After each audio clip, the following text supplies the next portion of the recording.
Ora, gente, para a coisa ficar um pouco mais concreta, menos abstrata, 2 exemplos contemporâneos de como que isso pode ser prejudicial para a vida humana, para a vida social, para os cristãos, para a nossa vida na sociedade. Primeiro, a ideologia de gênero como um fenômeno de uma ciência humana descolada de contato com as ciências naturais. Então, a gente teve aqui esse final de semana inteiro para falar sobre isso, né? Algumas pessoas estão até meio saturadas disso. Mas olha que interessante, gente. Quem hoje fornece toda a base teórica para a ideologia de gênero são filósofos, sociólogos, o pessoal das ciências humanas. Né? E qual que é a tese? A tese é o seguinte, que sexualidade, identidade sexual, ou gênero, não tem relação nenhuma com o corpo. Então, gente, o fato de você ser homem, mulher, em termos biológicos, não influencia em nada o seu gênero. Que você escolheria o gênero de acordo com a sua vontade e as suas inclinações. Então, gente, um tipo de consequência que isso traz é o que a gente tem visto por aí, né? Então, por exemplo, até hoje os médicos têm sido incentivados a não falar o sexo do filho, né? Então, o pessoal fala assim, em alguns países já está acontecendo, tá, gente? Então o médico não fala se é homem ou mulher. Por quê? Porque isso tem a ver com gênero, e gênero é construção social. Então assim, deixa depois o menino decidir. Gente, um fenômeno que tem ocorrido, que é real hoje, é a questão do nome neutro. Vocês já viram isso? O nome de gênero neutro? Ou seja, para você não complicar a vida da pessoa depois, se ele escolher ser homem ou mulher, você dá um nome que seja neutro em termos de gênero, né? Então assim, Alisson, né? Juraci, Cirlei, Eduardo, brincando.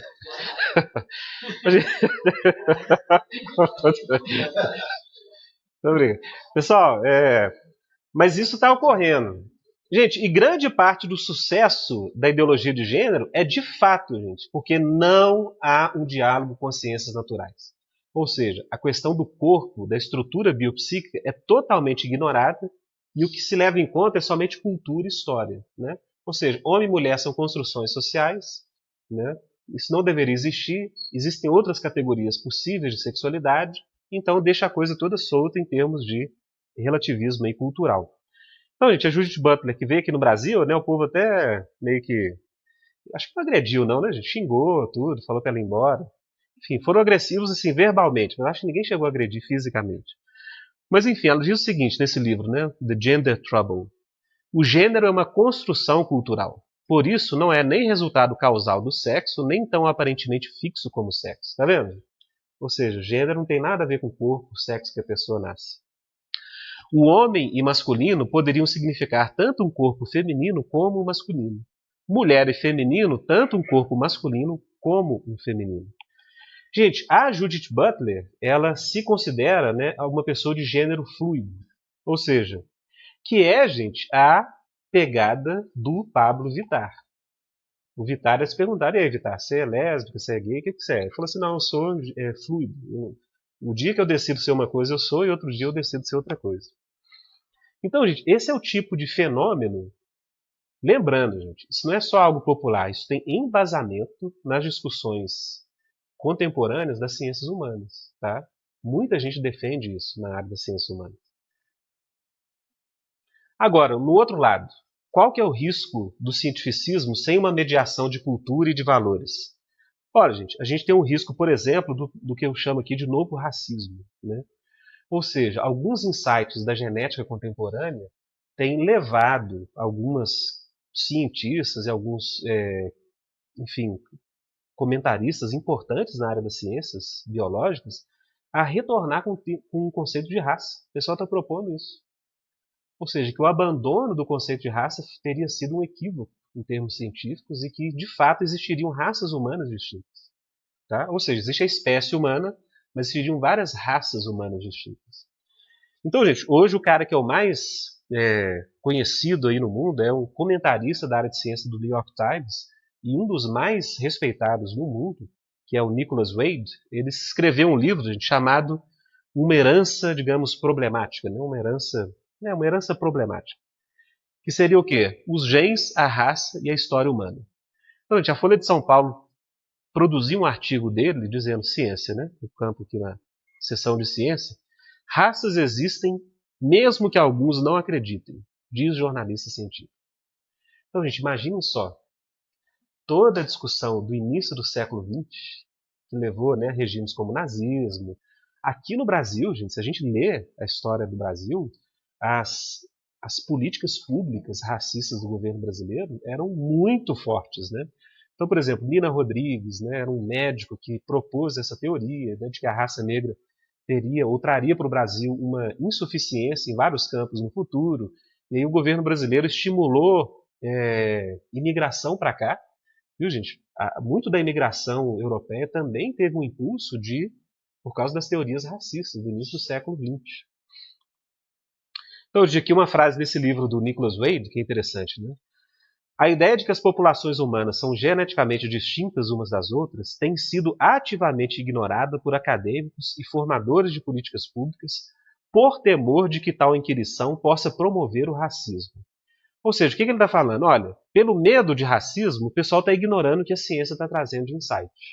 E o que a ciência estaria trazendo de insight? É que existem outras raças, diversas raças humanas. O argumento oferecido aqui é que as pessoas do mundo são altamente similares enquanto indivíduos, mas que as sociedades diferem amplamente por causa de diferenças evolutivas e pelo comportamento social. Seria melhor assumir as diferenças evolutivas do que continuar a ignorá-las. Então, o que ele está falando é o seguinte: política pública, pensar a organização da sociedade deveria incluir o conceito de raças humanas distintas. Voltando, gente, naquela entrevista que o Steven Pinker deu semana passada, que ele afirmou alguns pontos da alt-right norte-americana, ele falou o seguinte, gente, ele quis entender isso, ele deu a entender isso, de que comunidades negras nos Estados Unidos, obviamente, pela ciência tem sido comprovado, são muito mais violentas que as comunidades brancas.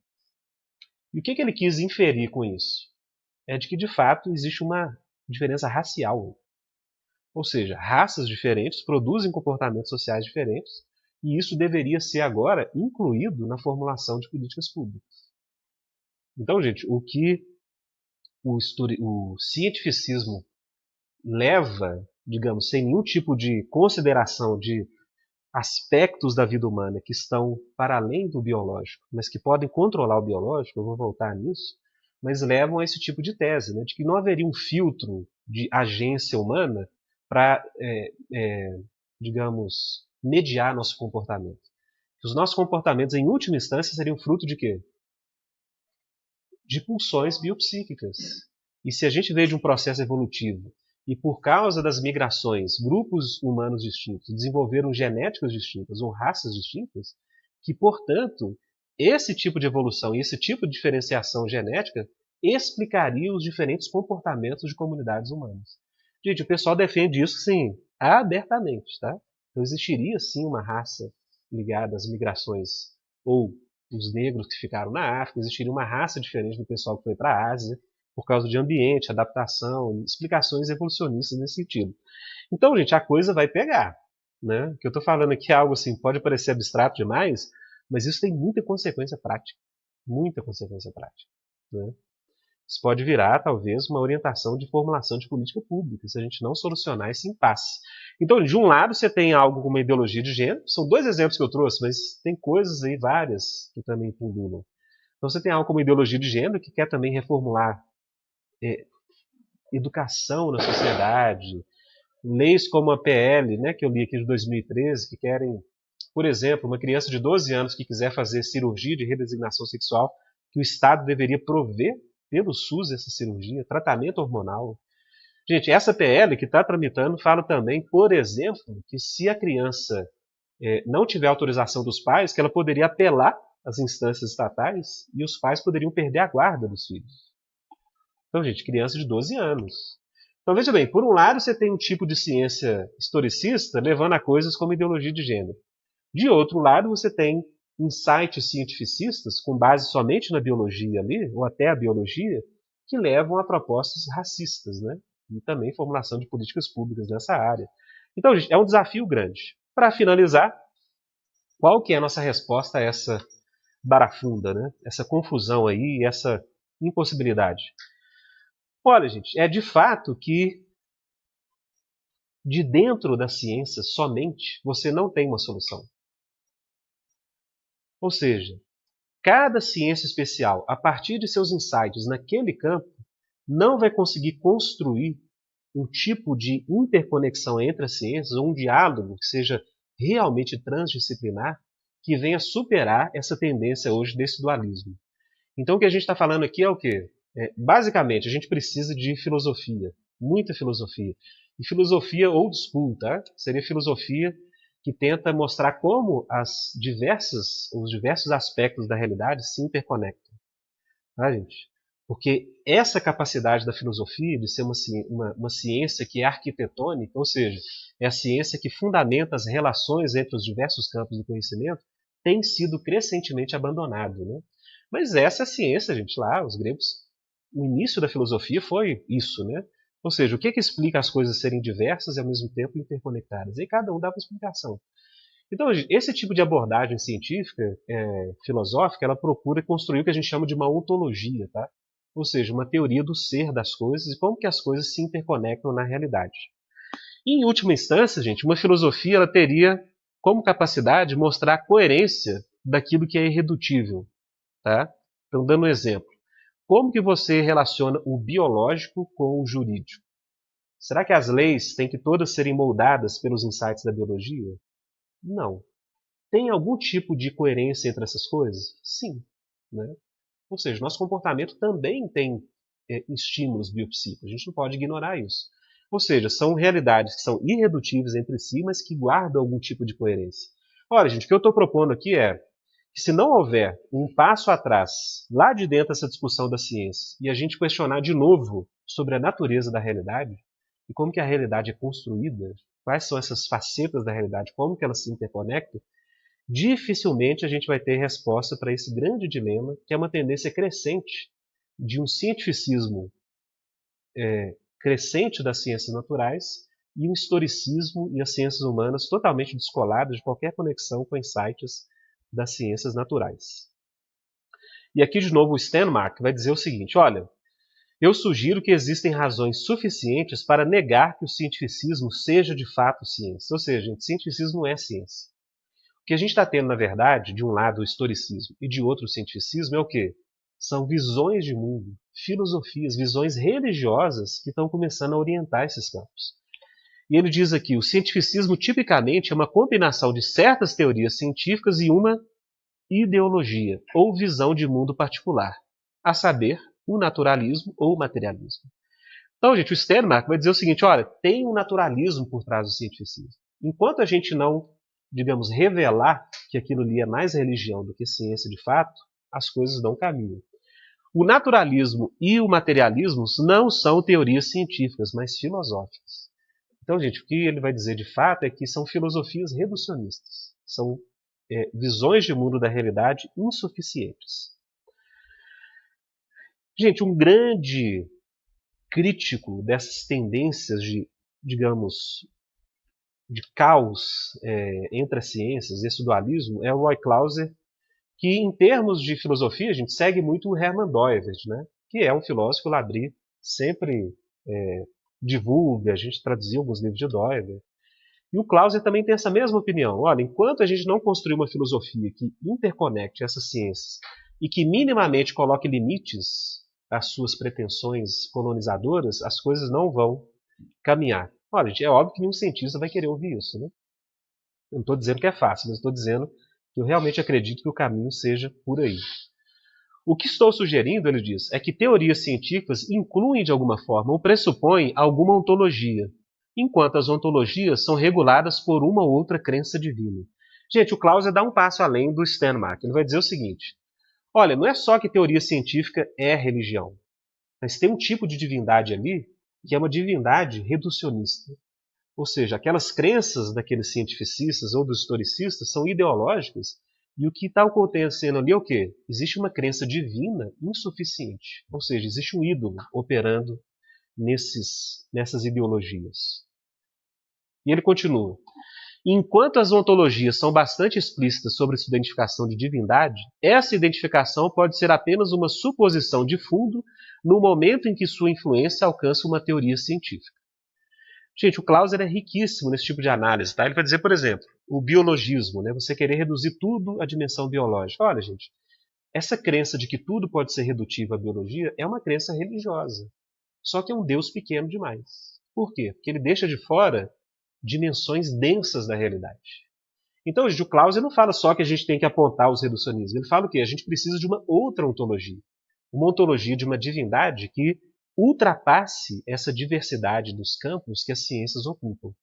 Então, gente, segundo o Clauser, e aqui, claro, a gente chegando numa proposta de conclusão, a fé cristã, que para muitos deve ser deixado fora da ciência e fora das discussões filosóficas, segundo Clauser, somente uma crença em um Deus que transcende a realidade criada e todos esses diversos aspectos da realidade, somente essa crença vai ser suficiente para prover uma ontologia que de fato explique toda essa diversidade. Está dando para pegar, gente, esse ponto? Vai ficar mais claro disso que a gente concluir aqui. Explícita ou não, ou seja, sendo reconhecida ou não, essa crença na divindade exerce um papel decisivo em como uma ontologia é construída e na interpretação subsequente de qualquer teoria sob a influência de uma ontologia.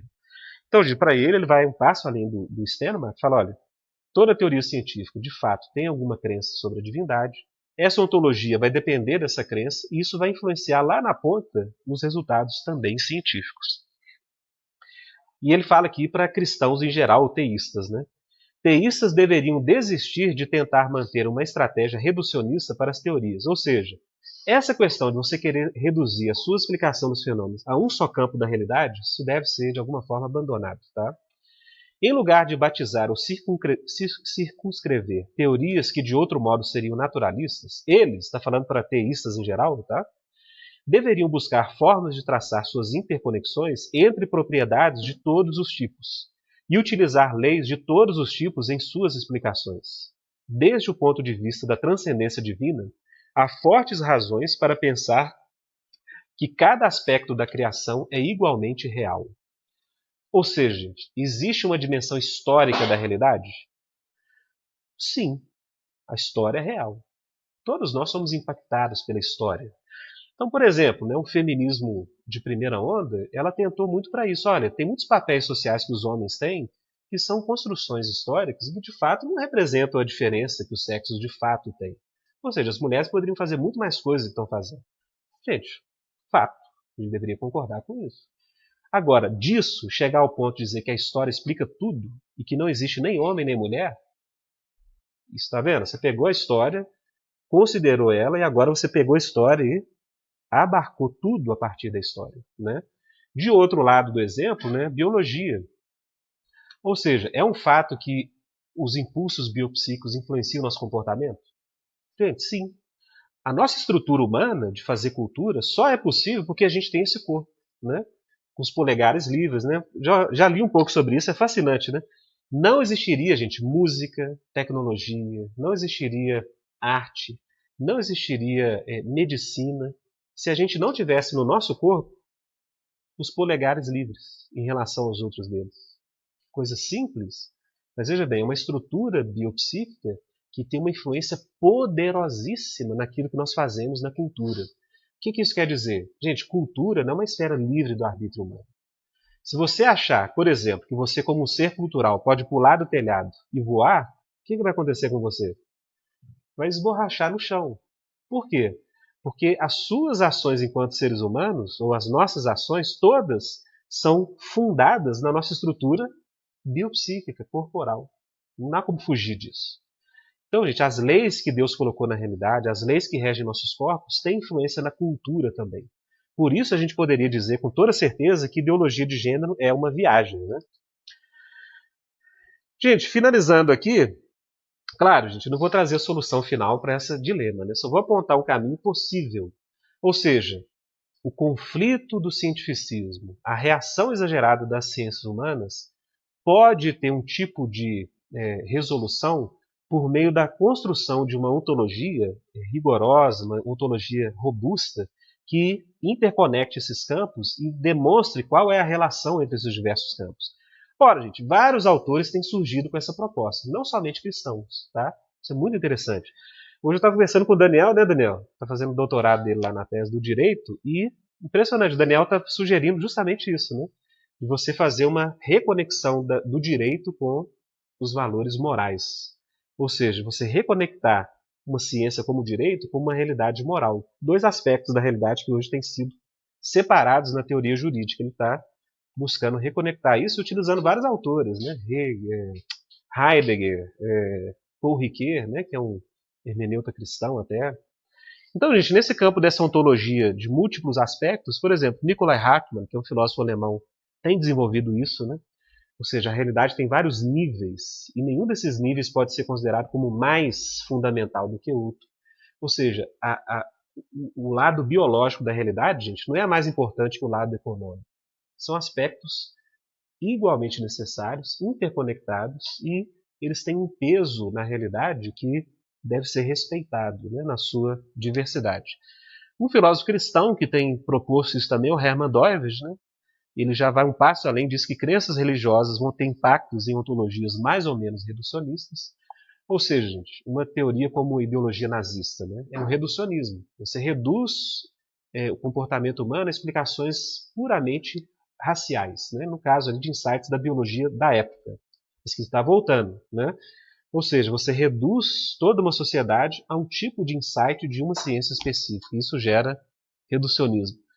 Um teórico contemporâneo que morreu, se eu não me engano, há uns 5 anos atrás, o Roy Basker, é um inglês, também, gente, tem produzido uma teoria muito fértil chamada de realismo crítico. Inclusive, vários teólogos cristãos usam Roy Basker, o principal deles, o Alistair McGrath, ele usa muito os insights do Basker, mas ele diz isso, que a gente tem acessos distintos à atualidade da realidade por vários tipos de meios, né? Ou seja, nenhuma ciência é privilegiada nesse sentido, e que a gente deve respeitar uma pluralidade metodológica. Cada ciência tem seu método, cada uma é importante, e a gente tem que buscar sempre essa transversalidade, essa interdisciplinariedade, e isso uma ontologia pode fornecer. Gente, na visão de Doivig, né, a realidade seria múltipla, ou seja, você tem vários aspectos, as coisas participam dos aspectos em distintos níveis, e uma coisa que eu queria atentar aqui é que na filosofia do Doivig, e desses outros autores também, a dimensão humana, de liberdade humana, ela também tem aspectos distintos, ou seja, todos nós temos capacidade analítica, todos nós participamos da realidade histórica, mas veja bem, gente, esses aspectos não violam essa base biopsíquica. Então, para a gente pensar logicamente, a gente tem que ter um cérebro. Tá? Então, assim, Deus nos criou de forma perfeita. Ou seja, sem estrutura cerebral, a gente não teria capacidade de análise lógica e de fazer outras coisas.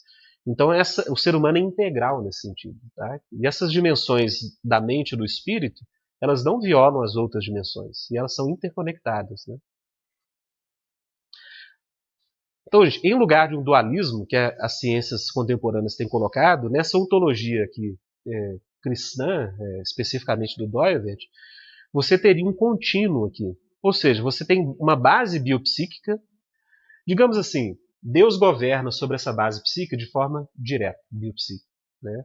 Você não controla as batidas do seu coração. Digamos assim, o seu organismo opera de forma direta nesse sentido. Agora, gente, nós temos um campo de liberdade. Então, por exemplo, eu poderia vir dar essa palestra e violar uma norma lógica. E todos vocês falariam o quê? Gente, fui lá no Labri e o pessoal colocou um cara doido para falar.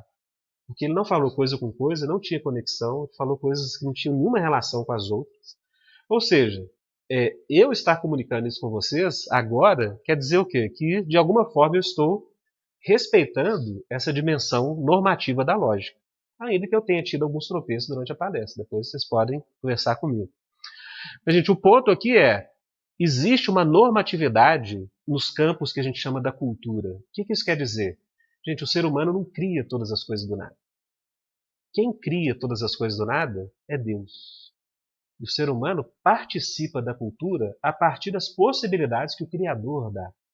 Ou seja, a cultura não é o campo do arbítrio ilimitado do ser humano. É o campo de manifestação das liberdades possíveis que Deus nos deu. Tá? Então, por exemplo, uma lei como a lei da gravidade, ela possibilita vários tipos de expressão cultural. Quem assistiu aquele filme Gravidade sabe o que eu estou falando. gente, viver sem essa lei sobre os nossos corpos seria simplesmente impossível. Por isso que a última cena do filme, você que não viu, eu já vou dar o spoiler, ela agarra a terra no chão e é a última cena. Por quê? O sentido é esse. É como se fosse o filme falando assim, graças a Deus que existe a lei da gravidade. Porque quando não tem gravidade, meu amigo, não tem vida possível, né? O sentido humano aqui. Pronto, é basicamente isso que eu queria dizer. Fechando aqui, né? Como eu disse, é uma palestra muito abstrata, gente. O Labri geralmente não vai nesse nível muito abstrato, tá? Você que veio hoje talvez a primeira vez. Porque, de fato, eu dei essa palestra aí na conferência e quis compartilhar sobre isso. Mas é um tema do momento, um tema importante. A gente, então, tem que, nesse sentido, discernir que há um contínuo, né? Há uma continuidade entre os domínios de leis da estrutura biopsíquica e as normas da dimensão cultural humana. Isso, gente, levaria a um antinaturalismo e a um anti-historicismo, tá? Ou seja, a gente tem que reconhecer onde que começou essa fissura. Gente, essa fissura do domínio das humanas separado do domínio das ciências naturais é moderna. O Doivre explica isso muito bem. O ser humano, no afã de expressar sua liberdade sem Deus, ele começou a tentar explicar tudo cientificamente, até o ponto que ele perdeu a própria liberdade por meio dessas explicações científicas. Então você tem um polo da liberdade de um lado e um polo da natureza de outro. E isso está expresso nesse dualismo de forma muito clara. Ora, isso leva a um reconhecimento de uma pluralidade metodológica de acordo com os tipos de fenômenos investigados. Então, gente, você ser generoso em termos científicos e saber que cada domínio tem um campo de explicação específica. Gente, claro, sem os reducionismos, né? Se tiver reducionismo, não adianta nada. A sociologia reducionista é tão pobre como a biologia reducionista. E reconhecer também a inexorabilidade da relação entre fatos e valores nas ciências. Ou seja, gente, o domínio da cultura humana, ele é imbricado com valores. Não há como você desconectar fatos de valores. Por quê? Porque tudo que o homem faz, ele faz a partir de possibilidades normativas. Tá? Então, você analisar o pensamento humano é você analisar, por exemplo, os comportamentos das leis da lógica. E elas operam de forma normativa. E assim por diante. Na área da economia e em outras áreas. Gente, duas aplicações para fechar possíveis. E tem exemplo histórico, tá? Como que esses dois campos precisam de se encontrar. Veja bem, o racismo do século XX, que foi fruto de um cientificismo, que foi um insight das ciências biológicas que foi aplicado para a totalidade da vida, gente, sabe qual que foi a força cultural que impediu o avanço do racismo? Gente, foram insights que chegaram da antropologia. O principal responsável foi o Franz Boas, que é um antropólogo norte-americano, que pesquisou várias tribos africanas e tribos pelo mundo, e ele disse o quê? Olha, ainda que exista algum tipo de diferença racial, ele não negou isso, mas as culturas, elas operam de uma forma, um tipo de padrão cultural que dirime. Ou seja, essas diferenças raciais, elas no final das contas não têm influência fundamental sobre os comportamentos humanos. Você não explica comportamento humano por base biológica. Ele mostrou isso com diferenças entre culturas que eram tidas como de mesma raça. Né? Ou seja, valores culturais levam a comportamentos completamente distintos. Gente, no Brasil, sabe qual foi o autor responsável para que esses racistas, cientificistas fossem deixados de lado em termos de presença acadêmica? Gilberto Freire. O Gilberto Freire foi quem aplicou as teorias do Boas na compreensão da colonização brasileira. Ou seja, foi a partir de Gilberto Freire que o pessoal falou assim, não, raça não explica comportamento totalmente. É cultura, é valores, tipo assim, é a própria sociedade com as suas dinâmicas. Então, gente, ainda que houvesse um pouco de tendência muito historicista nesses dois autores, mas, digamos assim, nesse ponto as ciências humanas salvaram a possibilidade do racismo de expandir. Tá? Um outro exemplo, gente, muito interessante, é que hoje, em relação à ideologia de gênero, os atores sociais que mais têm contribuído para checar essa expansão, gente, apoiada pela mídia, apoiada pelas grandes empresas, hoje é um discurso quase hegemônico de aceitar ideologia de gênero. Gente, depois que o Ed Mota falou que a Pablo Vittar é uma grande cantora e que ele se emocionou ouvindo ela cantar, as esperanças minhas quase morreram. Por quê, gente? Porque você viu que foi alguém comprando o discurso do momento. Gente, o Ed Mota ele foi excluído da mídia pela criticidade dele, porque ele sempre criticava todo mundo como incompetente. De fato, a maioria das críticas eram verdadeiras, né? Mas ele apareceu falando que não conseguia nem pagar o aluguel, tinha sido excluído, né, de todo tipo de presença midiática, e ele aparece elogiando Pablo Vittar. Qual não é a surpresa, porque no próximo domingo, quem foi o principal convidado do Faustão para a Rede Nacional? Ed Mota, depois de anos excluído da mídia. Gente, vários pessoas nas redes sociais que são atentos ao movimento da cultura falou assim, gente, o Ed Mota falou isso aqui, espera que daqui a pouquinho ele está na mídia, lá no meio. E não deu outro. Ora, gente, quem tem checado esse discurso quase hegemônico da ideologia de gênero é o pessoal que está trazendo insights das ciências naturais. Gente, talvez o fenômeno assim, mundial mais relevante nesse sentido é o documentário Brainwashed, ou Lavagem Cerebral, que foi produzido na Noruega por um comediante, que também é sociólogo, chamado Harald Eia. E está legendado para a língua portuguesa, gente. Não deixem de assistir. Mas lembrem, o Harald Eia tende a ser cientificista, tá? Ou seja, as explicações dele de cultura todas acabam sendo reduzidas à biologia.